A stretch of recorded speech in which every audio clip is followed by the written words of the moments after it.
بسم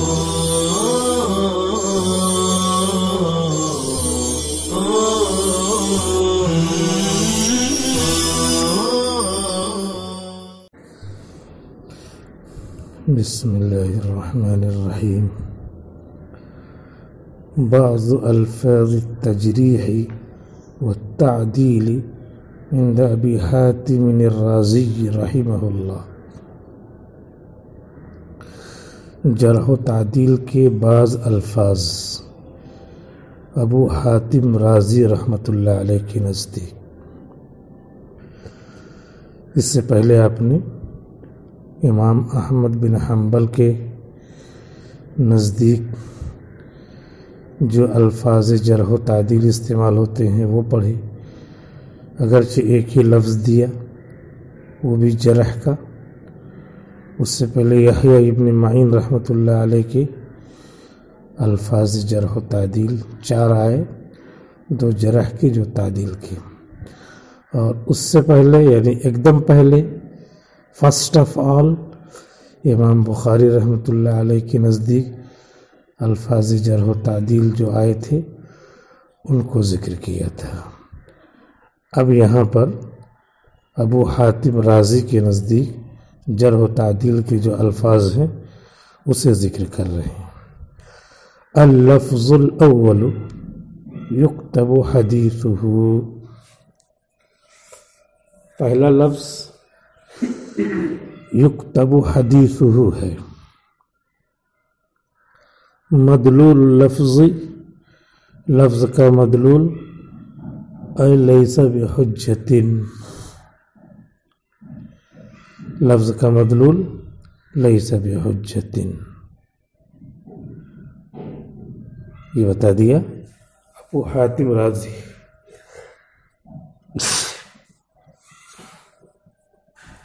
ابو حاتم رازی رحمۃ اللہ علیہ کے نزدیک ایک لفظ ہے یکتب حدیث، یہ تجریح کا لفظ ہے. اس کا مطلب یہ ہے کہ یہ راوی حدیث تو ان کی لکھی جائے گی لیکن وہ حدیث اور وہ خود حجت نہیں ہے. اللفظ الثانی شیخ، مدلول اللفظ مثل الاولی، مدلول اللفظ مبتدا مثل الاولی خبر، لفظ کا مدلول پہلے کی طرح ہے. تو یہ دوسرا لفظ، دوسری اصطلاح شیخ بولتے ہیں. هذا شیخ، یہ شیخ ہے، یعنی شیخ کا منفی معنی ہے. یہ کون ہیں جو آ رہے ہیں جھومتے ہوئے؟ اچھا شیخ آپ ہیں، وعلیکم السلام. اچھا جناب ہے، شعر میں ہم نے بدل دیا، شیخ کر دیا. یہ کون ہیں جو آ رہے ہیں جھومتے ہوئے؟ اچھا شیخ آپ ہیں، وعلیکم السلام. تب تک انہوں نے سلام کر لیا تھا، ہم نے وعلیکم السلام کہہ دیا. تو شیخ جو ہے مثبت معنی میں بھی استعمال ہوتا ہے. ابو حاتم رازی رحمۃ اللہ علیہ اس کے ذریعے جرح کرتے ہیں. شیخ یعنی لیس بحجت مثل الاولی، پہلے کی طرح ہے. یہ 2 لفظ بتا دیے انہوں نے، یکتب حدیثہ اور شیخ. قال الذهبي، قال الحافظ الذهبي في الميزان في المجلد الثاني على صفحة 85 و300، حافظ ذہبی رحمۃ اللہ علیہ نے میزان میں جلد نمبر 2 صفحہ 385 پر فرمایا ہے ترجمۃ العباسی، ترجمۃ العباس بن الفضل العدنی، عباس ابن الفضل کے حالات میں فرمایا ہے کیا؟ سمع منہ ابو حاتم، ابو حاتم نے ان سے سنا ہے. ابو حاتم کہ وہ استاذ ہیں عباس بن الفضل، اور ابو حاتم شاگرد ہیں، اور ان کا حدیث میں مقام ہے، نقد حدیث میں وقال شیخ، اور کہا ہے کہ عباس ابن الفضل کیا ہیں؟ شیخ ہیں، شیخ ہیں۔ فقولہ هو شیخ، تو ان کا قول وہ شیخ ہیں۔ لیس ہوا عبارت جرح، یہ جرح کی عبارت نہیں ہے۔ لیس ہوا عبارت جرح، لیس کی خبر منصوب ہوتی ہے۔ ولہذا لم اذکر فی کتابنا احدا ممن قال فیہ ذلک، اسی وجہ سے میں نے ذکر نہیں کیا ہے اپنی کتاب میں کسی کو ان میں سے جن کے بارے میں انہوں نے کہا ہے یہ۔ فقولہ هو شیخ لیس هو عبارت جرح، جرح کی عبارت نہیں ہے، لیکن کیا ہے؟ جرح کے لیے استعمال ہوتا ہے۔ تو کہہ رہے ہیں اسی لیے وَلِهَذَا لَمْ أَذْكُرْ، اسی جرح کے استعمال ہونے کی وجہ سے میں نے نہیں ذکر کیا ہے اپنی کتاب میں کسی کو ممن قال فیہ ذلک، جن کے بارے میں انہوں نے شیخ کہا ہے۔ وَلَكِنَّهَا أَيْضًا مَا هِيَ عِبَارَةُ تَوْثِيقٍ، ما مشابہ لیس مان لیں تو ما ہی عبارت توثیق، لیکن یہ تعدیل کی عبارت بھی نہیں ہے، تعدیل کی عبارت بھی نہیں ہے، تو تجریح کی عبارت بھی نہیں ہے، تعدیل کی عبارت بھی نہیں ہے، تو ظاہر سی بات ہے کہ رکے رہیے، اور جب رکے رہیں گے ان کی بات پہ تو کسی مسئلے کی دلیل کیسے بنے گی؟ تو اسی لیے کہا جائے گا لیس بحجت، توقف ہے تو اس میں سے دلیل نکلے ہی جب رکے ہیں، اسی کو کہیں وبالاستقراء یلوح لک، اور تلاش کرنے سے تمہارے سامنے یہ بات واضح ہوگی انہ لیس بحجت، کہ وہ حجت نہیں، وہ حجت نہیں۔ ومن ذلک قولہ، اور اسی میں سے ان کا قول ہے یکتب حدیثہ، ان کی حدیث لکھی جائے گی، الیس بحجت، یعنی وہ حجت نہیں ہے۔ تو شیخ اور یکتب حدیثہ دونوں لیس بحجت کے معنی میں ہے۔ تو یہ دو لفظ بتائے ابو حاتم رازی کے کہ وہ ان دونوں سے جرح گویا کی، لیس بحجت گویا کی جرح، وہ تو مسئلہ نکال کر کے بتا رہے تھے کہ یہ نہ توثیق ہوئی نہ جرح ہوئی، تو بیچ بیچ میں ہے تو حجت نہیں ہے، تو حجت نہیں منفی معنی تو گیا نا، تو جرح ہوئی۔ قلت اطلاق وصف الشیخ قد یطلق علی الثقۃ ایضا، الاطلاق یطلق، شیخ کے وصف کا اطلاق یطلق،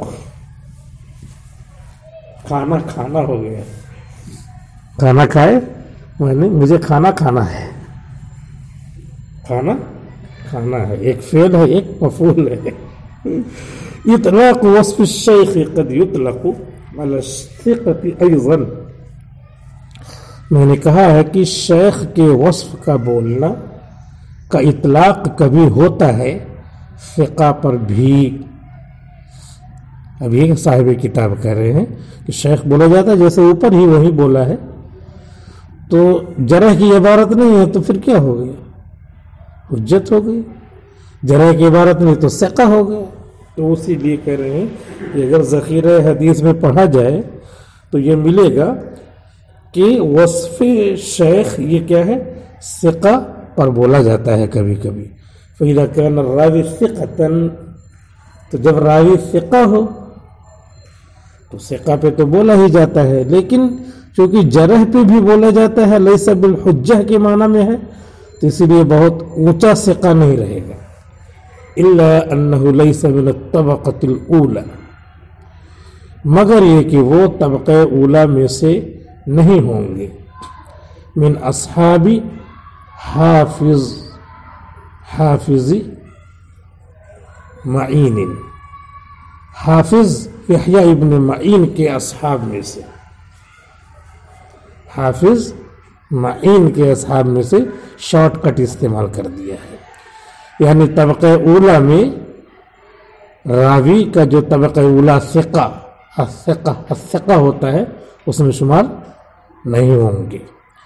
جو ناقدین نے، حافظ یحییٰ ابن معین وغیرہ نے طبقے مقرر کیے ہیں اس طبقے میں نہیں ہوں گے، ثقہ کے تھوڑا نیچے ہوں گے۔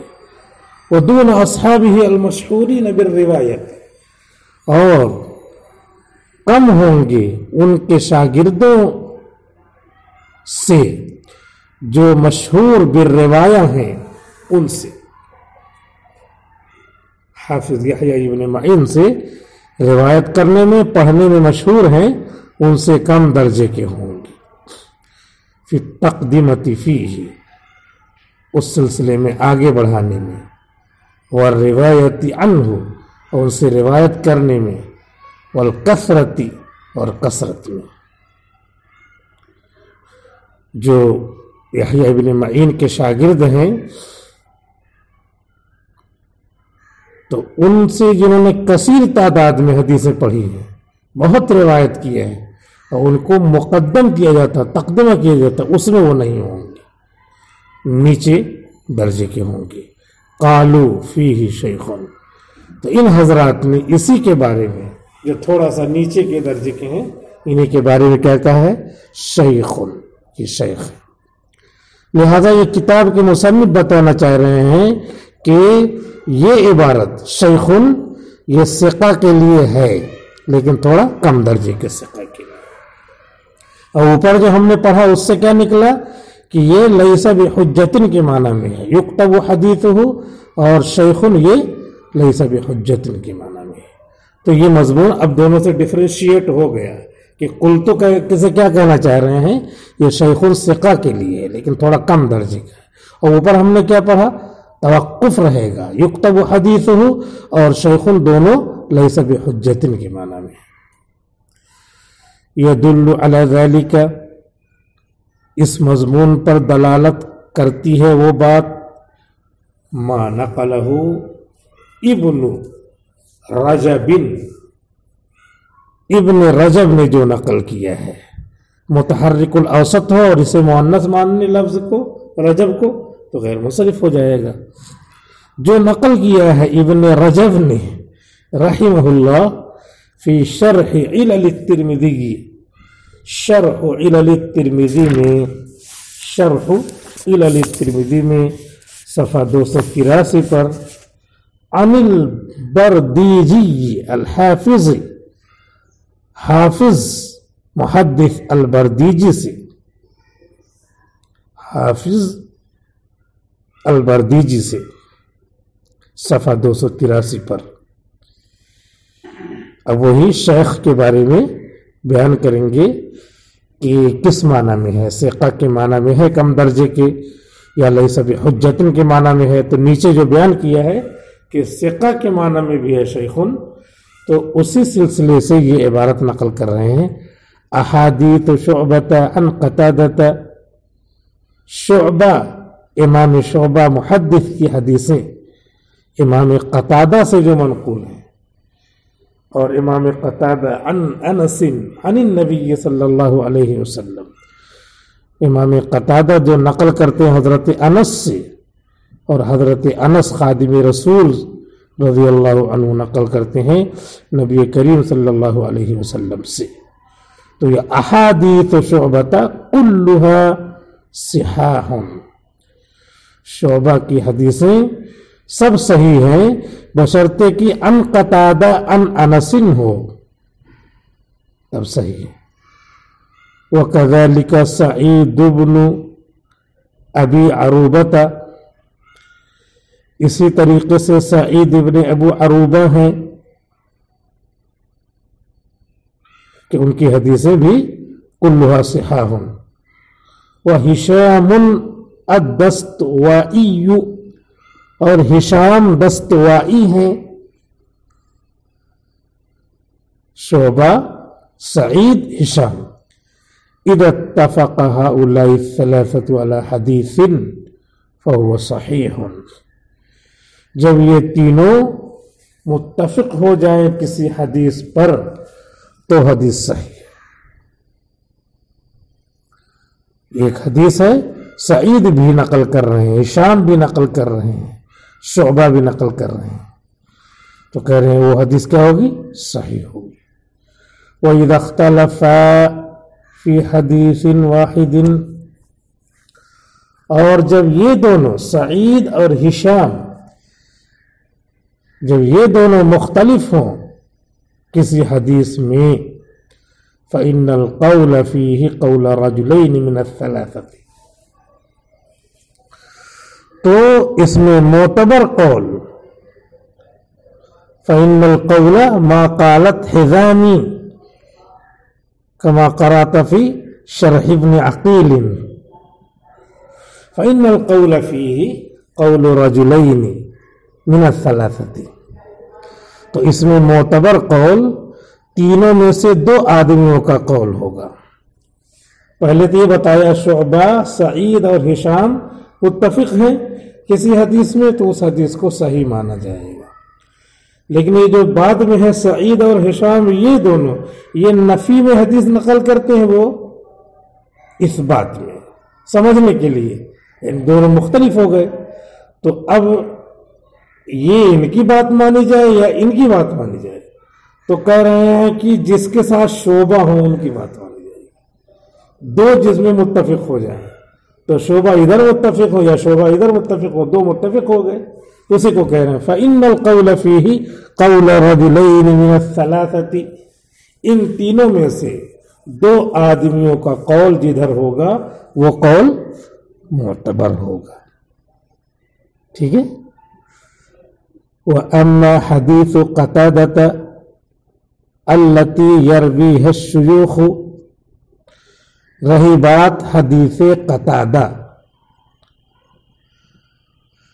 حدیث قتادہ تو ایک شعبہ کی ہے، پھر سعید اور ہشام بھی متفق ہیں، تب تو معتبر ہو گئی۔ سعید نے شعبہ کے ساتھ دیا اور ہشام نے نہیں ساتھ دیا، تب بھی وہ معتبر ہو گئی، یا ہشام اور شعبہ ساتھ ہو گئے تو معتبر ہو گئی۔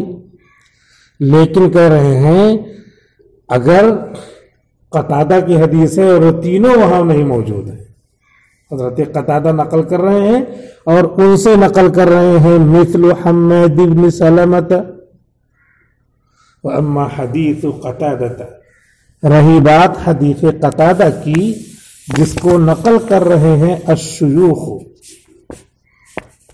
شیوخ یہ لفظ آ گیا، ٹھیک ہے، الشیوخ شیخ نقل کر رہے ہیں، کون سے شیخ؟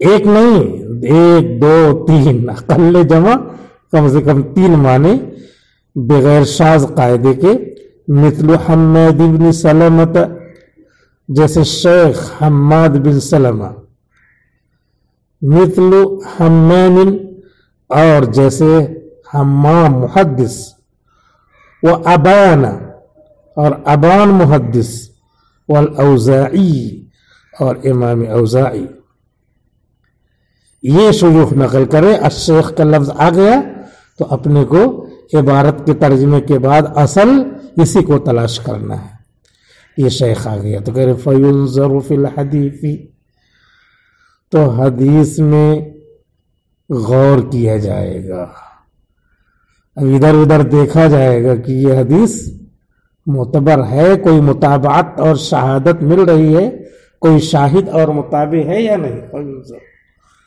تو بات وہی ہوئی نا کہ شیخن کہا جائے تو نہ یہ جرح ہے اور نہ تعدیل، رکے رہیں گے، تو لیس بحجتن، تو لیس بحجتن ہو گیا، تو اوپر والی جو بات ہے وہ کہی، اور دوسرے کی جو صاحب کتاب نے کہا ہے کہ یہ ثقتن ہے لیکن دون ثقت الثقت، جو اس سے اوپر ثقہ ان سے کم درجے کے، تو اسی وجہ سے اگر قتادہ کی حدیث شعبہ، سعید اور ہشام نقل کرتے تو پھر کیا ہو جاتا؟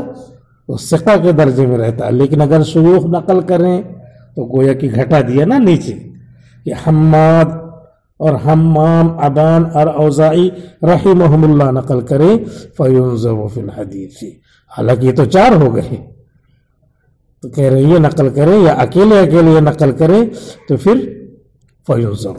تو بس الشیوخ یہاں پر یہ دیکھنا ہے کہ یہ ثقۃ سے کم درجے کے ہیں یا لیس بحجۃ ہے، نہ جرح ہے نہ تعدیل ہے، نہ جرح ہے نہ تعدیل ہے. فَإِن كَانَ يُحْفَظُ مِنْ غَيْرِ طَرِيقِهِمْ. بس وقت پورا ہو گیا. فَإِن كَانَ سے بعد میں پڑھیں گے، 20 منٹ ہو گیا. والسلام علیکم ورحمۃ اللہ وبرکاتہ.